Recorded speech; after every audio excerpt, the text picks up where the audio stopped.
Just by way of background, it was Anti-Poverty Week last week, and St Vincent and Paul released a report which was looking at the changes in cost of living, impact on various households, and the point of the report was to unpack what different cost of livings different groups are experiencing, and why the indexing of the benefits, which is the unemployment benefits and other benefits at CPI, is totally inadequate.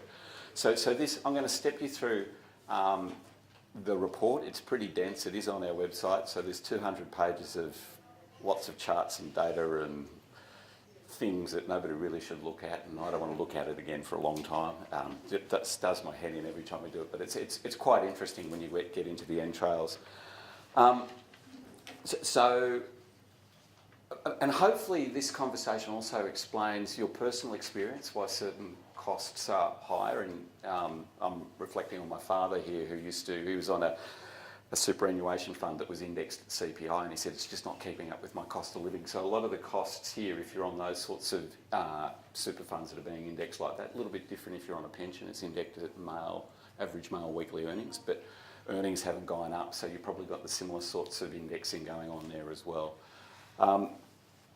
So the first thing I have to say here, and I do this every time I do this presentation, is I use the detail CPI data. So there's the mythical trolley of goods and services that these people go around and collect prices for. We use all the raw data that's in that mythical trolley of goods and services and weight it up with the household expenditure survey, which is done every 5 years, and that's where they get these people, and because the ABS they can make you do it, and you have to sit down for 6 months and write all your expenditure down by line item. So we get all that very granular data and try and match the two up based on different household groups. And in this presentation I'm purely going to focus on unemployment benefit people and what their costs of living look like and what that might mean. First thing I'll say is, well, what's wrong with the CPI? Nothing's wrong with the CPI if you happen to be in Treasury in Canberra or Treasury up at 1 Spring Street in Victoria or wherever Treasuries live, because it is an average of the 64% of people that actually live in metropolitan capital cities. So it's not really an explanation about what's going on anywhere. And it only picks up private households.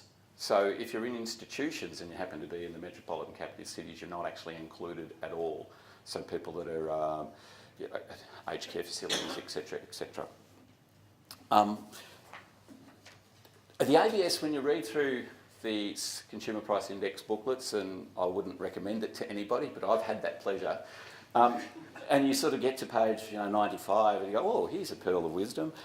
Basically the ABS talk about the CPI and they say, well look, it becomes much less representative as successfully lower levels when you try and cut it. So nationally it might be representative-ish, but if you start to look at, say, Victoria, well, it's becoming less representative. And if you start to look down into, and you want to break it down even further, it just says, look, it is not appropriate to do that. So basically what I try and do is look at different life cycles and different lifestyles, consumption patterns, and how that affects your overall cost of living. So the first one here, hopefully, sorry about the small slide, I tried to scale it up.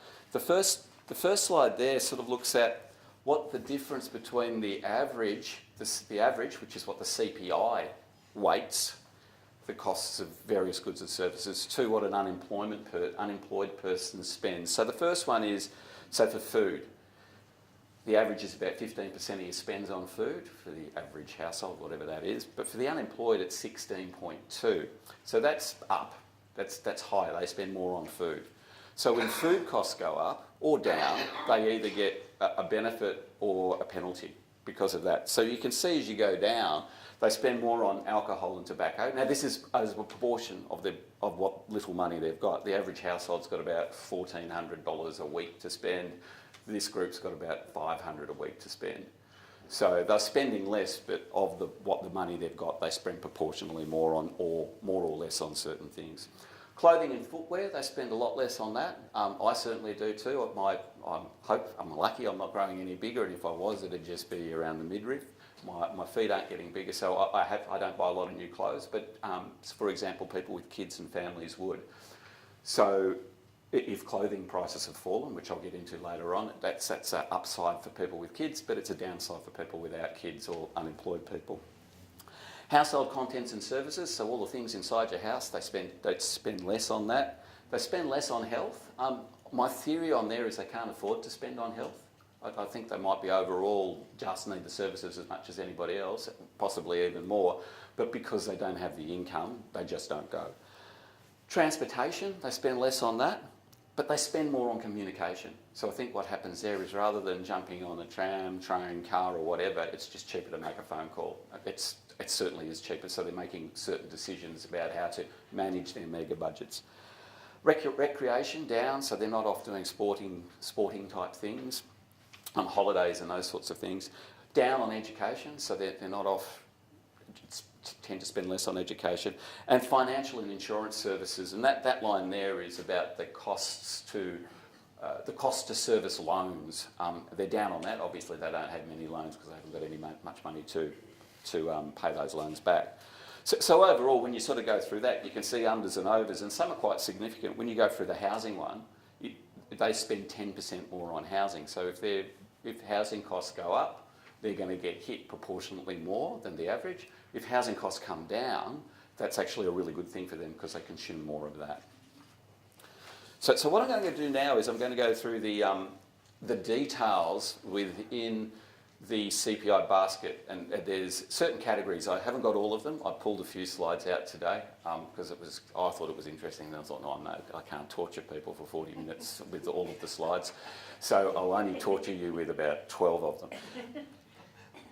So this one, people at the back, yes, I know it looks really cluttered, and it is, I apologise, but it will make sense, I hope, crossing my fingers. The line to focus in on, so the colours, I'll talk about the colours. The lines to focus in on is the pink one.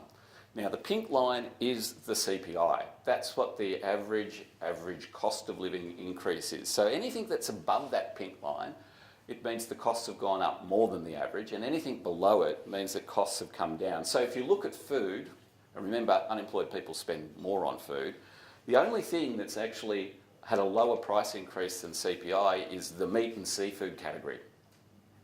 And you'll see with the meat and seafood category, see how it went flat, that's the bottom line, I don't know what you'd call that colour, but it's the bottom one. You see how it goes flat and then it kicks up right near 2016? It was flat for a number of years. That's when they stopped the boats going to Indonesia. Remember, under the Labor government, said, oh, no, we can't have the boats going there. So all of a sudden, all the export market dried up. So we got flooded domestically with meat. Also, the dollar was higher as well, and that made seafood cheaper here because that seafood, again, is an export commodity. So that's why the meat, the other one I sort of say there is I'm not a vegetarian, so my cost of living is a little bit lower. If I was a vegetarian, it's above my CPI because everything else that's vegetarian is above the pink line.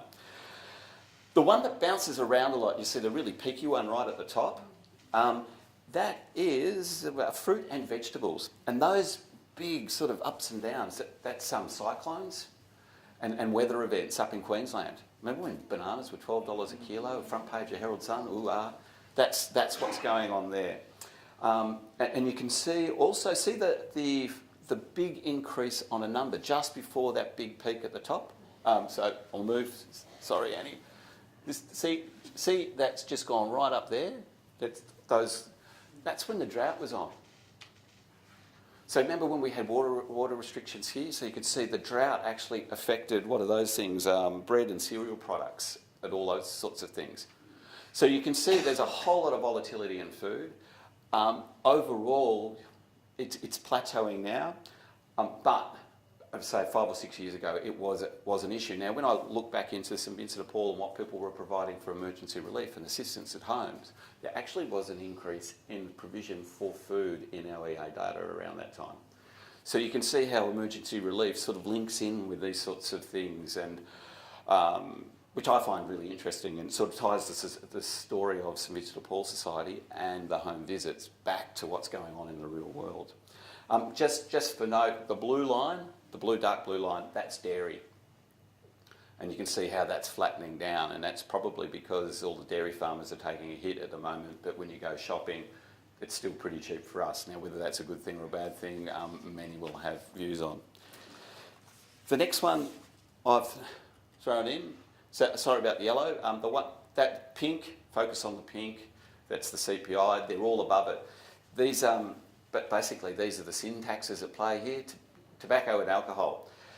If you like a cigarette or used to like a cigarette or tobacco, I used to until I got cancer, so don't smoke anymore, everybody.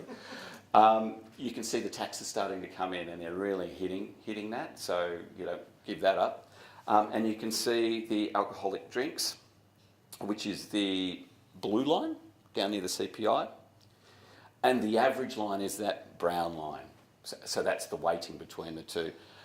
Interestingly, and that the alcoholic drinks is beer, wine and spirits, and when you break it down into the various beer, wine and spirits, and I find this quite interesting because who are the government taxing?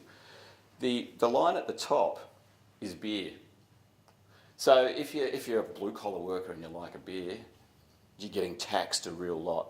The yellow line, which is actually below the CPI, is wine. So if you like a tipple of a red or a white, you're doing okay. So if you're giving gifts, that's what I'd say. If you're giving gifts, give wine. If you're asking what sort of gifts you want, ask for beer. And that way you'll extract the maximum amount of value for yourself. And in between the pink line and the blue lines is spirits. So that's somewhere in between as well. So obviously the wealthy silks in wherever the silks are, who like a tipple of the spirits, they can afford a little bit more. But yeah. And my other theory around that, and it's just a theory, is that maybe all the people who own wineries happen to be in government or partners of government, so they can't really tax it that much because they've got a business interest in there. This next one, again, the pink line CPI, and you think, whoa, what's going on there? That's clothing. Basically, today's clothing costs are around about they were in 1990, if not cheaper. You can see the kicker. See this kicker? That's the GST, when the GST was brought in. And you can see how clothing and footwear sort of tracked along for the first couple of years, 90 through to about 94. It was tracking with the CPI. My theory is, and people will have a better memory than I do, I think that what happened then, two things, is we started to unpackage, I think it was under Keating, we started to unpackage trade protections for manufacturing and floated the dollar at the same time. I think what happened then is it sort of destroyed our local manufacturing industry around clothing and footwear and brought in all the overseas goods and services. So this is basically the people that are in Sri Lanka and India and Cambodia and Vietnam making our clothing and footwear very cheap overseas, and the Australian dollar is higher or stronger. It's a stronger currency. The other story, I'll try and drag everything I can back to the Vinnie's story. The other thing is it's a tough out in there in op shop retail land, because you can go in and get new stuff for under $10. And so that's Vinnie's directly is competing with this, which is a cash flow for what the conferences do in handing out and supporting people. The next one is the housing and associated subgroups. So the top line, so again, pink is the CPI, unders and overs, and I'll make this presentation available for everybody so they can delve into it without binoculars here at home. The top line there is utilities, and that's the story that's been occupying my mind for a while, because that has gone, essential service, and it's gone through the roof. You can see it's plateaued out at the end there. It's sort of gone up and then flat across. That's when the regulators have started to come back in and regulated the poles and wires companies. Now, how long they can hold those prices like that, I don't know, because as you would have seen within South Australia, there's security issues appearing for many reasons. So the networks will probably have to build more secure networks for various reasons, voltage and frequency and other technical stuff, which I won't bore you with. Now the yellow line, which is above the pink line, that's your rents line. And it's that hasn't gone up that much. And anybody who's renting would say, well, that doesn't seem right. And anybody who's sort of supporting people that says, I can't afford my rent, it doesn't sort of make sense. But if you think the average rent is about $20,000 a year, which it is, what did I calculate? Over the last 7 years, there's been over $1,000 increase just on that average line. That's not talking about rents in Melbourne, which are much higher than rents in Hobart. And remember, Hobart's weighted up into all this sort of stuff. So the rent line, small increases in those rental prices make a big difference in households' budgets and pockets. So doesn't need to look big to be very meaningful. The blue line is the average for housing. So you'll see the dark blue line, that's the average for housing. Now you say, hang on, rents are up like that and utilities up like that and they're all in the same housing group. Why is it like that? Because the way the CPI weight everything is that, most people just own their own homes according to the way the CPI weight it all. It's about 20, the way to explain it, just say there's 30 days in a month. They say 20 days in that month people would be in their own home owning it. 28 days they're mortgagees and 2 days they're in rental. So you start to get this distortion because of how the averages in private rental, average households weight up under the CPI. And the other one is other housing, which is below there. And see how it's got indexing in it? It's got little laddering that's going on. That's public housing. And so you can see the 30% cap and how governments have kept those rental costs at particular levels because you can't charge more than 30%. Anywhere in this sort of data sets you'll see laddering, those sort of step changes that come in at either end of financial years or start of calendar years. That's where you could see governments actually influencing the price. So you can see it in utilities because New South Wales and Queensland were regulating. But the reason why it's a little bit messy is because in Victoria we weren't. So they sort of mush all that up and that's why the lines look like they do. And stop me if I'm boring you. I get off on this. But what do we got here? Other housing. So this is drilling down into the detail. So what do we got here? Oh, this is other stuff. So see the laddering again? That's the really high one. That's council rates. I'm having a bit of, I'm very unhappy with my council rates. I live in Maribyrnong, which is one of the poorer suburbs. I'm paying off a terrace, which is 5 metres wide, a wooden one, and it's over $3,000 for my rates per annum.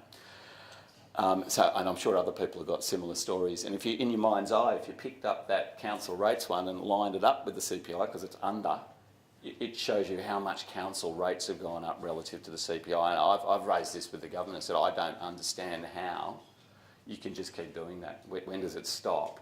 And what value am I getting for that? And so I think there's a lot of stories to flesh out there. Now the yellow line is the cost to service loans, home loans. So and you sort of think, home loans are really expensive. People are borrowing more. They're borrowing more, but interest rates are lower. So the reason why that's sort of tracking at the CPI, it's the cost to service the loan. It's not the cost to purchase a house. Houses are expensive. The way the CPI looks at it, it's the cost to service the loan.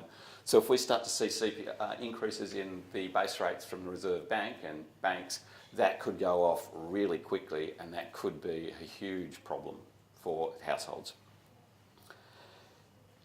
The bottom one, which is other housing, again, that's a deeper dive into the public housing and all that sort of stuff. And you can see that swings around. You can see the government's getting very involved in it with the laddering that's occurring there. So this is a utility group in detail. So the ones up the top are gas and electricity, which is everybody's experienced that. The one below, the sort of one that's sort of next up above from the pink line, that's water. Now, the water story is you can sort of see it kicking up and quite quickly from about 2006 right through. It sharp curves. That's when all the states started to put in desal plants. So each state did. We did in Victoria, WA had one, South Australia's got one. So, and remember the drought was running at that time. Everybody was having a panic. We're going to run out, what are we going to do? Let's build some more infrastructure, desal plants, and then we've got to pass those costs on to households. And that's why you can see it going up and then plateauing now because the costs, we're not building anymore. It's just recouping the costs over the next 30 years or 60 years, depending on which state you're in.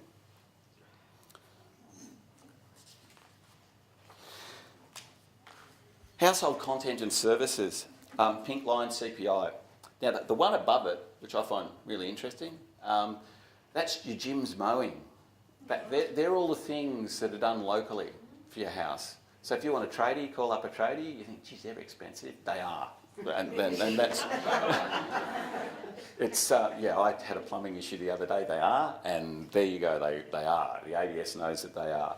Now, everything below the pink line is imported. So the yellow line, that's the IKEA line. I'll call that the IKEA line. That's your flat pack stuff when you go into IKEA. It's all bought in from China and you put it together yourself, and it's quite cheap. Well, it hasn't changed price effectively as the CPI has gone up. The blue line, which is household contents and services, so if you open your cutlery drawer and all those other things that are in there, yeah, that's all come from China as well, and that's nice and cheap.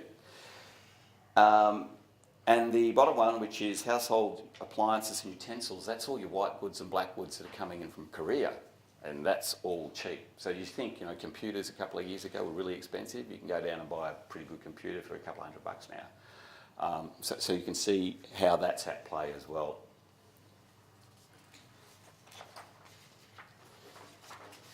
This one here is household services subgroup. Again, the pink line is the one to focus on, and you can see everything's above that. The one I'd really like you to have a look at, it's hard to see, it's the yellow line. See how it bounces all over the place? That's childcare. So and it bounces all over the place because you could see governments of particular persuasions like to come in and support families at particular times with the cost of childcare, so that's good. But it also allows, frees up the labour market, so there's more people, parents at home, men and women at home, that have got somebody else minding their kids so they can get out and earn some income to pay for the really high childcare costs that they've got. And you can also see hairdressing and personal services, which is another one that's stayed in Australia. You can't really, I don't know, fly in a hairdresser from overseas.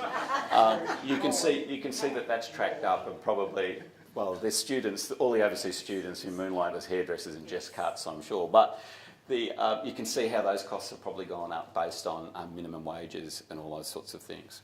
So you can see these stories about labour costs coming in here and how that might reflect in our prices. And health services, which is the next one.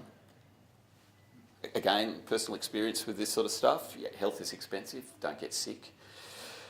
And you can see again, see the laddering that's in there. So CPI is pink. Anything above CPI has gone up. You can see the laddering in. Governments like to get engaged with health policy, obviously. Sometimes they get really engaged with health policy. Liberal governments getting engaged with the 30% private health rebate. That's huge discount to certain people that could afford private health rebates, which was probably one way to pork barrel, someone would say. And you can see other ways that they're stepping in there. You can also see dental, which is the, I don't know, that murky colour line below the two that have gone through the roof. Again, look after your teeth. It's really expensive if you don't. Go to the dentist. But the line that's sort of stopped and is below the CPI, they've stopped it because they don't think it's actually a cost at all anymore. That's optical. So you'll be able to read the bill when they send it. You might not be able to pay it, but you'll certainly be able to afford to read the bill. So that's my health joke, for what it's worth. Transportation, I found this really interesting. CPI is the pink line. So the one up the top, that's trams, trains, ferries, and taxis. So if you're using public transport or those publicly available transport options, they're quite expensive. But you can see how it's dropped down. The tail's up, and then all of a sudden it's come down. Maybe that's Uber, because there is a lot of disruption going on in that public transport space or community or whatever you want to call it. So that might be at play there, I'm not quite sure, but I know governments have never brought down the cost of public transport, ever. So I think it might be the Uber effect in the taxi component within that. But again, the one, see the sort of the drop sort of like you've got the other stuff that's bouncing around near the CPI, and the blue and the yellow lines drop down. That's actually private motoring and transport overall. That's oil prices right there. So if you reflect, say, about oil prices start to tank about a year and a half ago, that's what's at play. And if I remember correctly, the next slide, I told you there was a lot of slides. The next slide sort of drills into transportation in detail. So again, focus on the pink line, that's the set point. See the one that's bouncing around just all over the place. It's a bit like the fruit and veggie in the food group. There's no cyclones there. That's OPEC and oil prices and wars and Iraq, Iran and everything. That's what it has to the oil price. And you can see it's just down, down, down, ups and downs. The light blue line at the top, that's tollways. Costs to use the roads. So you know, and see how there's a little bit of laddering in there? You can't see it. You can sort of see laddering going on. So when CityLink many years ago, did some work on that. CityLink's guaranteed 4.5% increase on its tollways annually, regardless of what the inflation rate is. However, if the inflation rate's above 4.5%, they get the inflation rate. So currently, inflation rate's at 1.5%, 2% at a push. They're getting 4.5%.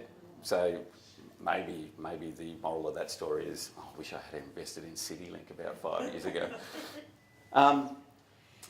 The one right down the bottom, which is the yellow line, that's new cars.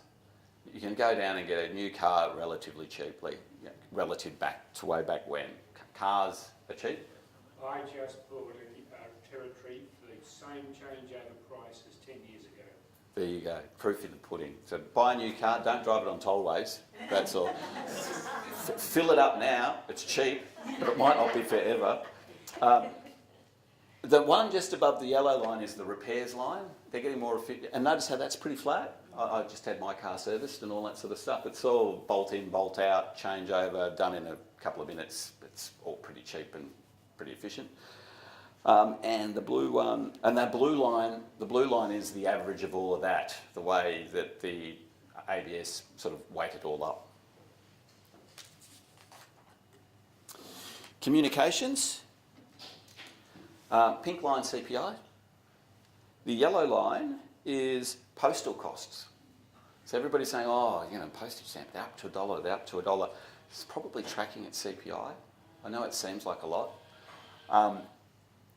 And it is what it is. And the other two, which are communications and telecommunications in particular, you said that was sort of tracking along, but then there's this knockdown that comes from 2013.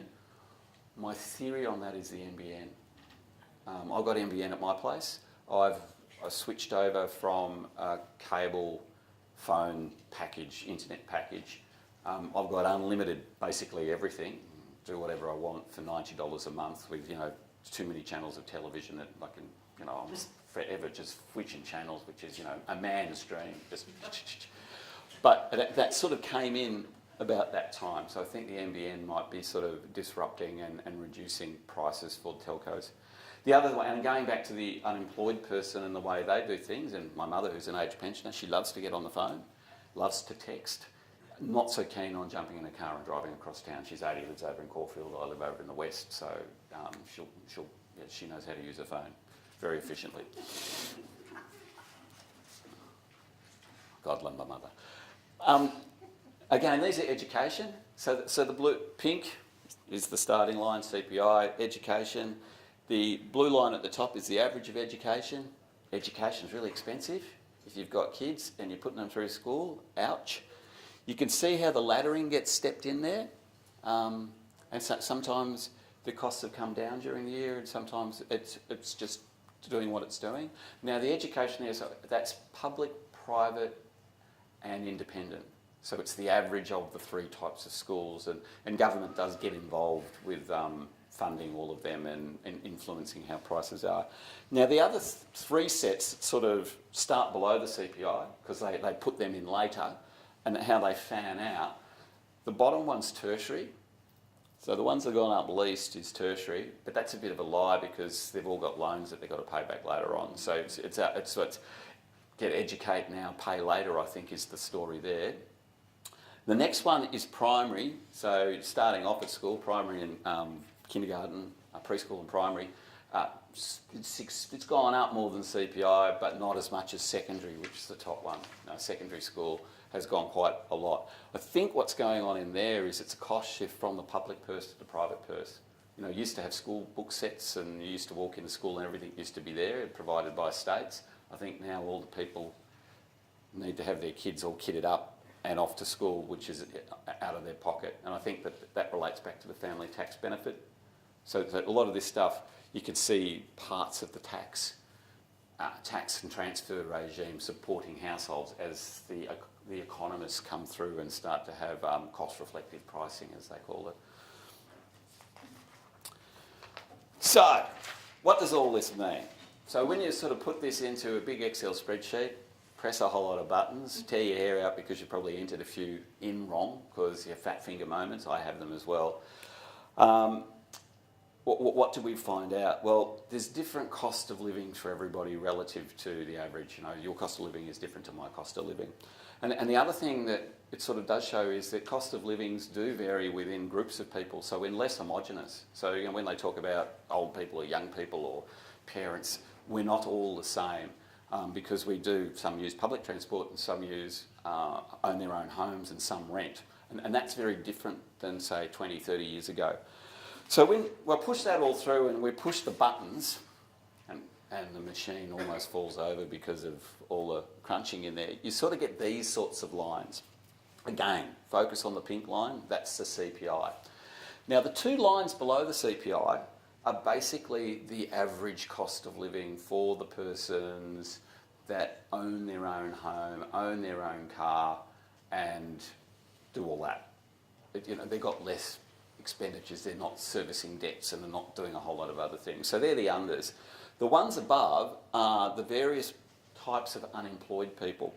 So the one that's just above the CPI line, that's the unemployed person that actually owns their own car and owns their own home. Now I don't know how many of them there are, but if they were there, that's what we'd estimate their cost of living. So you might say, if you're indexing unemployment benefits at CPI, that might make sense. But then if you go to the top one, that's the unemployed benefit person that's using public transport and private rental. That's their cost of living.